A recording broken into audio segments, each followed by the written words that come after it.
విజయవాడలో ఎక్కడ చూసినా రిపేర్ వాహనాలతో మెకానిక్ షెడ్లు నిండిపోతున్నాయి. మరమ్మతుల కోసం వరదలు సంఖ్యలో క్యూలో కూడా బైకులు వస్తున్నాయి. అయితే ఒక్కొక్క వాహనానికి 2000 నుంచి 10,000కు పైనే ఖర్చు అవుతుందని వాహనదారులు వాపోతున్నారు. వరద తగ్గటంతో కూడా వాహనాలు అనేవి అన్నీ బయటికి వస్తున్న పరిస్థితి. కానీ వాహనాలు మొత్తం పూర్తిగా కూడా తడిసి ముద్దైపోయి నీళ్ళల్లో నానిపోయి స్టార్ట్ కాని పరిస్థితి కూడా ఏర్పడతా ఉంది. మనం ఒక రోడ్డు మీద కూడా ఉన్నాము, ఏదైతే సైడ్ భవానీపురం సైడు ఉన్నాము. ఒక మెకానిక్ షాప్ వద్ద చూసుకుంటే కనుక దాదాపుగా వందల సంఖ్యలో వాహనాలు రిపేర్కు వచ్చిన పరిస్థితి కనిపిస్తూ ఉంది.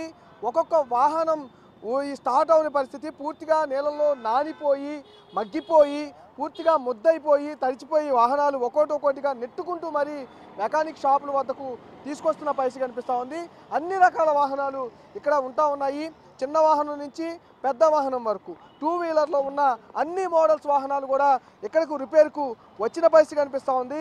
ఒక్కొక్క వాహనం దాదాపుగా చిన్న రిపేర్ అయితే అంటే ఇంజిన్ ఆయిల్ మార్చడం, లేకపోతే ఏదైతే చిన్న కాయిల్స్ మార్చడం అలాంటివి మారిస్తేనే 2000 పైగా కూడా ఖర్చు అవుతున్న పరిస్థితి కనిపిస్తూ ఉంది. పూర్తిగా కొన్ని సీజ్ అయిపోతే కనుక పూర్తిగా ఇంజిన్ కూడా మార్చాల్సిన పరిస్థితి ఏర్పడుతుంది. కొన్ని వాహనాలకు చూసుకోవచ్చు, వాటిని రిపేర్ చేసేందుకు పూర్తిగా కూడా ఊడదీసి వాటిని రిపేర్ చేసే ప్రక్రియ అయితే ఇక్కడ మెకానిక్ షాపుల్లో కొనసాగుతూ ఉంది.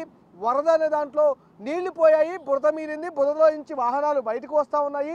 బయట నుంచి వచ్చిన వాహనాలు పూర్తిగా కూడా రిపేరు, ఎక్కడైతే బైక్ మెకానిక్ షాపులు, కార్లు మెకానిక్ షాపులో కార్లు, అలాగా ఏ వాహనం మెకానిక్ షాప్లో అక్కడ అన్ని వాహనాలు కూడా పూర్తిగా రిపేర్ ప్రక్రియ అయితే కొనసాగుతూ ఉంది. కొన్ని వాహనాలు ఊడదీసి కూడా రిపేర్ చేస్తున్న పరిస్థితి కనిపిస్తూ ఉంది. కొంతమంది వాహనదారులు కూడా తమ వాహనాలని ఇక్కడ ఇచ్చి బయటకు వెళ్తున్న పరిస్థితి కూడా కనిపిస్తూ ఉంది. అంటే ఎప్పుడు రిపేర్ అవుతుందా, ఎప్పుడు తమ వాహనం తీసుకుంటాం అనేది, ఎందుకంటే రిపేర్ చేయాలంటే కొంచెం ఎక్కువ సమయం పట్టే అవకాశం ఎక్కువగా ఉంటుంది. అసలు ఆ వాహనంలో పూర్తిగా రిపేర్ ఏమేమి ఉంది అనేది కూడా కొంతమంది వాహనదారులు. అన్న ఎక్కడి నుంచి వచ్చారు మీరు ఎక్కడి నుంచి వచ్చారు? భవానీపురం. మీరు ఏ బైక్? ఇదేనండి డిస్కవర్. పూర్తిగా మునిగిపోయింది. బాగా ఇబ్బంది పడుతున్నాం. ఎంత అవుతుంది? 2000 నుంచి 3000 అవుతుంది.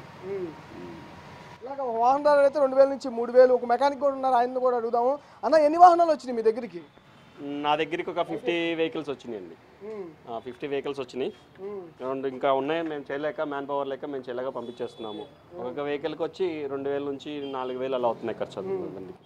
అంటే పూర్తిగా ఈ చిన్న రిపేర్లకేనా లేకపోతే మేజర్ రిపేర్ కూడా అంతేనా? చిన్న మైనర్ రిపేర్ల వరకే అవుతుంది. మేజర్ వర్క్లు కావాలంటే మినిమం 10,000 నుంచి 15,000 పెట్టుకోవాలి దానికి. మేజర్ పనికి వస్తున్నాయా? బళ్ళు ఏమైనా ఇంజిన్ పనికి రావడం కానీ ఏమైనా పనికి వస్తున్నాయా? పనికి రావడం అంటే వాటిలో చేయించుకుంటేనే ఖర్చు పెట్టుకోవాలి. ఇప్పుడు ఆ బండి నువ్వు గేర్ బాక్స్ అంతా కంప్లైంట్ BS6 బండి, దానికి 10,000 అవుతుంది మినిమం. అలా అవుతున్నాయి బళ్ళు కాబట్టి. ఎంతసేపు పడుతుంది రిపేర్ చేయడానికి? మినిమం ఒక్కొక్క వెహికల్కి వచ్చి 3 hours 4 hours పడుతుంది. 3 hours. ఎంతమంది మెకానిక్లు ఉన్నారు మీరు? నాకు 4 members ఉన్నారు. రోజు మొత్తం మీద ఎన్ని వెహికల్ చేస్తారు ఈ 4 నెంబర్స్?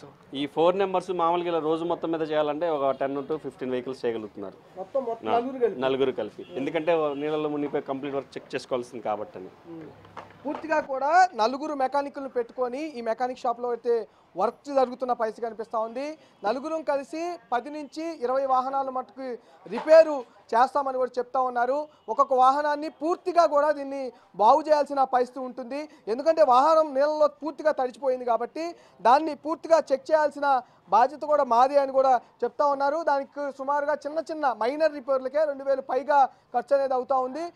తర్వాత మేజర్ రిపేర్లు అయితే 10,000 నుంచి 20,000 వరకు కూడా ఖర్చు అవుతుందని కూడా చెప్తున్న పరిస్థితి కనిపిస్తూ ఉంది. పూర్తిగా వాహనాలన్నింటినీ ఊడదీసి ఇలా చెకింగ్ అయితే చేస్తున్న పరిస్థితి కనిపిస్తూ ఉంది. ఎక్కువగా ఈ ఎలక్ట్రానిక్ కాయిల్స్ అనేవి ఎక్కువగా ఉంటాయి కాబట్టి నీళ్ళలో నానితే ఆ ఎలక్ట్రానిక్ కాయిల్స్ పాడయ్యే పరిస్థితి ఉంటుంది కాబట్టి ఆ కాయిల్స్ అన్నింటినీ తీసి చెక్ చేసి మళ్ళీ వాటిని రీప్లేస్ చేసి వాటిని యథావిధిగా, అంటే వరద రాకముందు యథావిధిగా ఏ విధంగా పనిచేశాయో అదే విధంగా పనిచేసేందుకైతే మెకానికులు కష్టపడుతున్న పరిస్థితి కూడా కనిపిస్తూ ఉంది. ఇలాగా తమ మ్యాన్ పవర్ చాలగా పోవడంతో కొన్ని వాహనాలు వచ్చి పంపించేస్తున్న పరిస్థితి కనిపిస్తున్నట్టు కూడా ఇటు మెకానికులు కూడా చెబుతున్న పరిస్థితి కనిపిస్తూ ఉంది. మా దగ్గర ప్రస్తుతం ఇప్పుడు 50 వెహికల్స్ రిపేర్కు ఉన్నట్టు కూడా చెప్తా ఉన్నారు. మరిన్ని వెహికల్స్ ఇక్కడికి రిపేర్ కోసం వస్తున్నట్టుగా కూడా వాళ్ళు చెప్తా ఉన్నారు. ఒక్కొక్క వెహికల్కి 2000 చిన్న రిపేర్లకు, మేజర్ రిపేర్లు అయితే పెద్ద రిపేర్లకు 10,000 పైగా కూడా వాహనదారులు వెచ్చించుకోవాల్సిన పరిస్థితి వస్తుందంటూ కూడా ఇటు మెకానికల్ చెప్తా ఉన్నారు. అంటే వాహనదారులు కూడా ఈ విధంగా వరదలో నానిపోయి మునిగిపోయి తడిచిపోయి ఒక పక్క